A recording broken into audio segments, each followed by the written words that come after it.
Hello दोस्तों।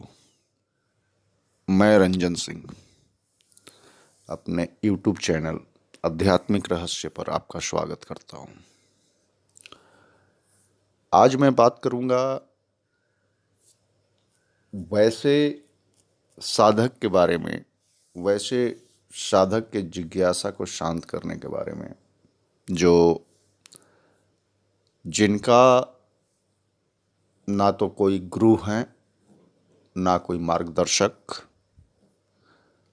और वो लंबे समय से अपने साधना में लगे हुए हैं और वो बहुत सा अनुभव वो अपने जीवन में लिए हैं, परंतु उस अनुभव को वो समझ नहीं पाते हैं और वो अंदर ही अंदर उसका हल ढूंढने में लगे रहते हैं।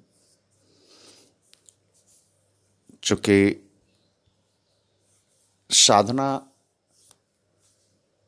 एक ऐसा चीज़ है जो इंसान करता है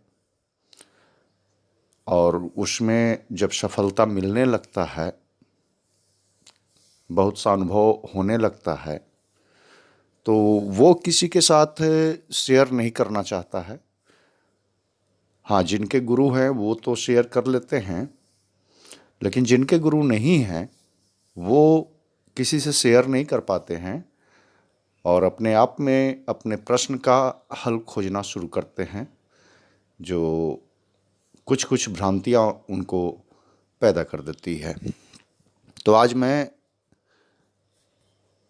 उन अनुभवों के बारे में उनको क्लियर करने जा रहा हूँ, बताने जा रहा हूँ, जो वो साधना के दौरान उनको अनुभव प्राप्त हुए हैं। तो दोस्तों, आपको मैं पहले ये बता दूं कि साधक जब साधना में लगता है, जब वो साधना करना शुरू करता है, चाहे किसी की साधना हो, साधना में अनुभव अलग अलग तरह का होता है।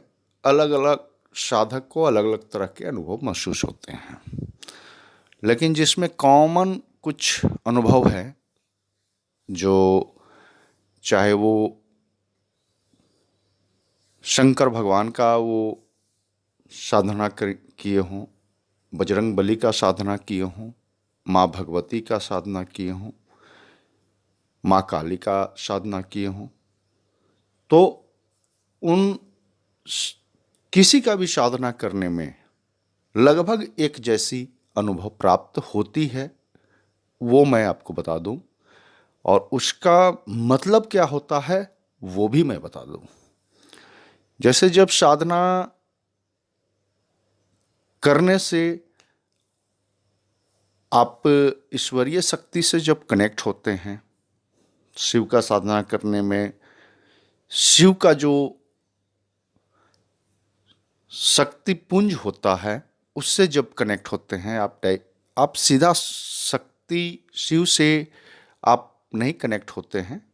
प्रारंभिक अवस्था में शक्ति पुंज होते हैं, उनसे आप कनेक्ट होते हैं, उनकी जो प्रकाश है उससे कनेक्ट होते हैं। क्योंकि पहले से आपका शरीर इतना कुछ नहीं होता है कि आप एकाएक शिव की शक्ति को आप समाहित कर सको।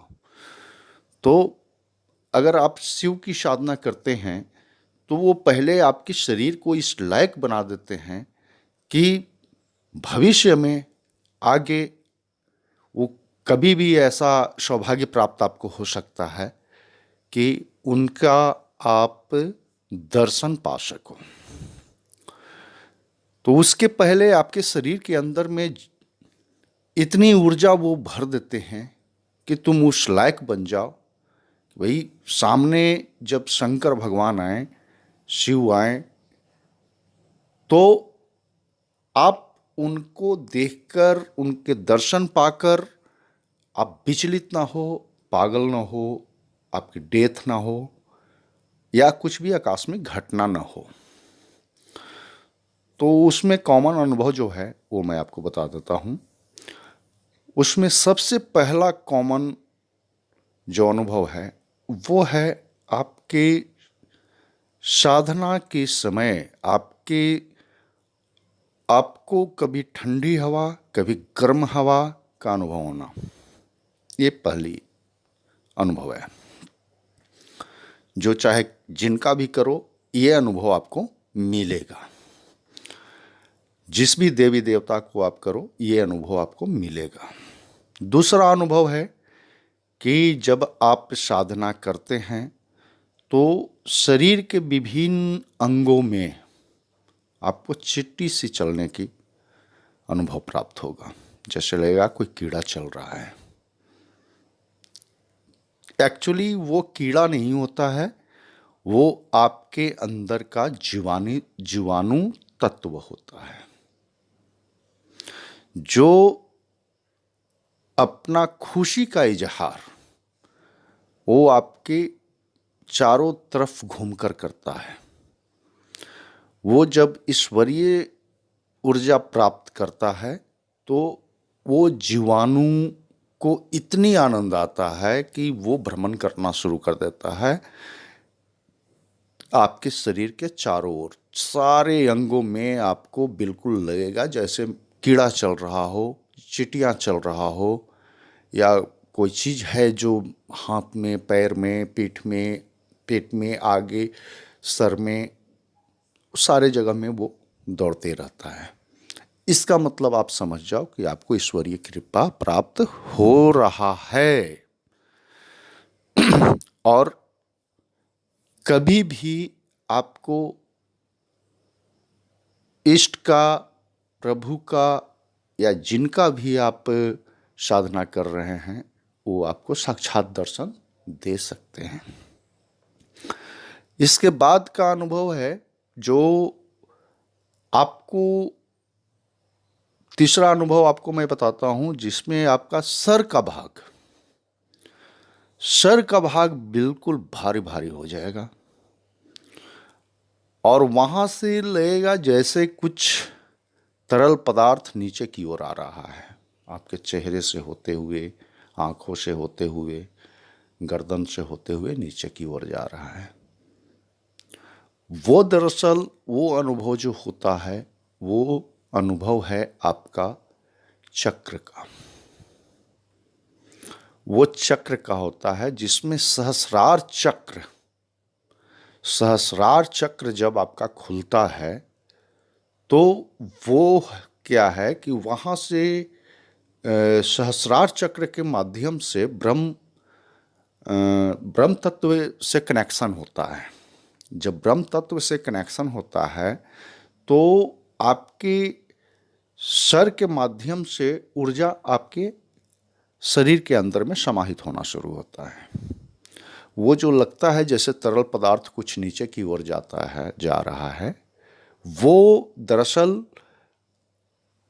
वो आप ये मानो कि आपका ब्रह्म तत्व, ब्रह्म ऊर्जा आपके अंदर समाहित हो रहा है। तो जब आपको ऐसा अनुभव हो, आप बिल्कुल प्रसन्न हो जाओ, बिल्कुल आप खुश हो जाओ कि आपको ब्रह्म तत्व से आपका कनेक्शन पूरी तरह हो चुका है और आप जिनकी साधना कर रहे हैं उनकी कृपा आप पर पूरी तरह से बना हुआ है। वो कभी भी आपको अकेला नहीं छोड़ेंगे, वो बिल्कुल हमेशा आपको मार्गदर्शन खुद देते रहेंगे कि तुमको क्या करना है, क्या नहीं करना है। और इस तरीके से साधना आपका आगे की ओर बढ़ते रहता है और एक सुखद अनुभूति आपको प्राप्त होगी। एक ऐसा अनुभव प्राप्त होगा जो लगेगा कि नहीं, मैं एक साधना में हूँ, बिल्कुल बैठा रहूँ। शुरू में जैसे बोरिंग लगता है कि भाई मैं कितना माला मैं जप कर लिया, अब मैं उठूँ, लेकिन अब जो अवस्था आपकी होती है उसमें आनंद भर जाता है। अब उसमें आपको लगता है जैसे अभी साधना और लंबा चले, कनेक्शन और बना रहे, इस तरीके से आप आनंद विभोर होते रहते हैं। ये है आपका जो सही साधक का मुख्य पहचान, मुख्य लक्षण और मुख्य अनुभव है, जो आप चाहे माँ काली का आप साधना करो, चाहे शिव शंकर का आप साधना करो, माँ दुर्गा का साधना करो, बजरंग बली का साधना करो, चाहे आप भैरव बाबा का साधना करो, ये अनुभव आपको होंगे ही होंगे। तो हमें लगता है कि काफ़ी चीज़ें मैंने आपको बता दिया है। इसके बावजूद भी अगर आपको कहीं कुछ ऐसा अनुभव है जो आपको विचलित करता है या नहीं समझ पाते हैं या किसी से शेयर नहीं कर पाते हैं, तो हमारे डिस्क्रिप्शन बॉक्स में आकर के आप टाइप कीजिए। मैं आगे उस पर भी आपको अवश्य मार्गदर्शन करूंगा या सलाह दूंगा। हमसे जो बन पाएगा मैं करूंगा। धन्यवाद।